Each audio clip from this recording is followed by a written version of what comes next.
오늘은 MBTI를 왜 채용했으면 안 될지에 대해 알아보도록 하겠습니다. 특히 오늘은 유재석 국민 MC를 사례로 채용 면접을 할 때 MBTI를 쓰게 될 때 발생하는 현상을 확인해 보겠습니다. 채용 면접은 역량 모델도 있어야 하고 면접관 교육도 해야 하는 등 정말 쉽지 않습니다.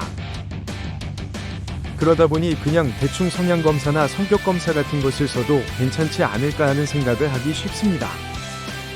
어쨌거나 MBTI도 성향을 알고는 것이니 잘 뽑을 수 있지 않을까 하는 분들께 안내를 드립니다. MBTI를 채용했으면 안 되는 이유, 사례를 통해서 알려드리겠습니다. 우리가 다 알고 있는 유재석의 사례로 생각해 보겠습니다. 유재석 씨도 전형적인 역량과 MBTI 유형을 가지고 있는데요. 실제 모습을 단언할 수는 없고 방송에서 보여지고 확인된 내용으로 생각해 보겠습니다. 유재석의 MBTI는 ISFP로 다정하고 친절한 성향입니다. 갈등을 싫어하고 남들에게 강요하지 않습니다. 또 걱정이 많고 개방적 태도를 보이며 특히 타인의 감정과 의도를 잘 파악합니다. 이런 성향 유형으로 봤을 때 유재석은 정말 좋은 MC로 적합한 사람일까요? 성향에서 볼 때 단점도 있는데요. 모든 유형 중에 가장 이불에서 나오기 싫어하는 유형이기도 하고 다수에게 본인의 의견을 당당히 말하는 걸 너무 힘들어합니다. 성취욕이 약하고 멘탈도 부서지기 쉽다고 합니다. 이런 성향 유형으로 보면 어쩌면 외향성을 극도로 발휘해야 하는 ISFP는 탈락시켜야 할지도 모르겠습니다. 하지만 유재석이 국민 MC인 걸 모르는 사람은 없습니다. 만일 성향 유형으로 떨어뜨린다면 유재석의 진가, 역량을 제대로 모른다는 얘기가 되겠지요. 자, 국민 MC 유재석의 MC로서의 역량을 살펴보도록 합시다. 유재석은 많은 사람들 앞에서 말을 참 잘합니다. 사실 20대 초반에는 울렁증 때문에 번번이 욕먹는 패널이었다고 합니다. 힘든 시절을 겪으면서 이 부분을 잘 극복한 것이지요. MC는 넘치는 끼가 있어야 합니다.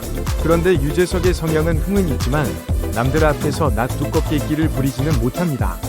말하자면 다들 노는 곳에서는 잘 놀지만 혼자만의 무대를 만들어주면 덜덜 떠는 성향입니다. 관계자들은 유재석이 정말 집요할 정도로 완성을 위해 치열하고 재미를 끌어내기 위해 끈질겨서 피한다고 합니다. 원래 ISFP는 이런 스타일과는 거리가 멉니다. 이는 무명 시절 철저한 각성을 통해 나온 듯합니다.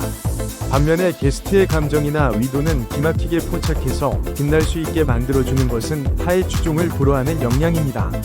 이는 MBTI 본연의 기능이기도 하지만 그 성향의 누구보다도 강화된 수준을 보여줍니다. 젊었을 때 달달 떠는 모습을 유독 많이 보여줬던 유재석은 이제 어느 정도 무대에서 크게 놀라지 않고 안정적으로 대처하는 모습을 보여줍니다. 하지만 여전히 가수 무대에 서거나 할 때 즐기지 못하고 크게 긴장합니다. 이렇게 MC로서 필요한 몇몇 역량에서 매우 높은 수준을 보여주고 있기 때문에 만일 MC 선발을 한다면 수석 합격감이라고 할 수 있겠습니다. 그렇다면 왜 MBTI에서는 채용을 위한 변별력이 낮은 것으로 생각될까요? 사람을 제대로 볼 수 없는 도구일까요? 그 차이는 MBTI는 각자가 좋아하는 부분을 유형화해서 그룹을 지어놓은 것이어서 과거 경험적 선택과 반응을 해온 개인의 행동 패턴을 모두 예측할 수는 없기 때문인데요. 이를 몇 가지로 나눠보겠습니다. 첫 번째 MBTI의 문제는 재현성의 문제입니다. 말하자면 일을 할 때 쓰는 개인적 특성이 역량인데요. 일할 때는 본인이 좋아하는 대로 행동하는 게 아니라 상대가 좋아하는 방향대로 행동을 하니까 MBTI가 안 맞습니다. 두 번째는 성숙도 문제인데요. MBTI에서 보여지는 유형별 단점이 성숙도가 높아지면 커버가 돼버린다는 겁니다. 말하자면 유재석이 본인만의 성향으로 이전에는 못했던 것도 성숙도가 높아져 극복을 해버린다는 겁니다. 세 번째는 일관성인데요. 사실 MBTI가 16개의 유형으로 이루어져 있는데 많은 경우는 옵스라고 불리는 중간자적 성격을 가진 경우가 있습니다. 그래서 성향이 아주 명확히 보이지는 않고 들쭉날쭉할 수 있습니다.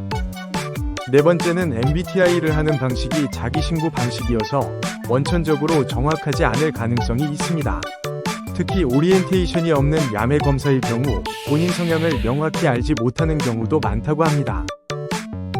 우리는 성향대로만 살아가지 않습니다. 특히 사회에서는 본인이 보여주고 싶은 대로 가면을 쓰고 대하는 경우가 많지요. 어쩌면 우리는 사회에서 항상 극연기를 하고 있다고도 볼 수 있는데 그 가면 특성이 사실 역량입니다. 그렇기 때문에 MBTI는 아무 장치 없이 채용해 쓰게 된다면 실제로 그 사람이 어떻게 행동할지 예측이 안 될 수 있습니다. 가능하면 역량 면접을 하시는 게 맞습니다. 다만 역량 면접도 완전한 솔루션이 되지 못하고 잘 파악하기 어려운 부분이 있을 때 MBTI를 예외적으로 쓸 수 있는데요. 역량 면접의 미스테리 박스라 불리는 진짜 동기를 밝히고 싶을 때 한번 참고해 볼 수 있습니다.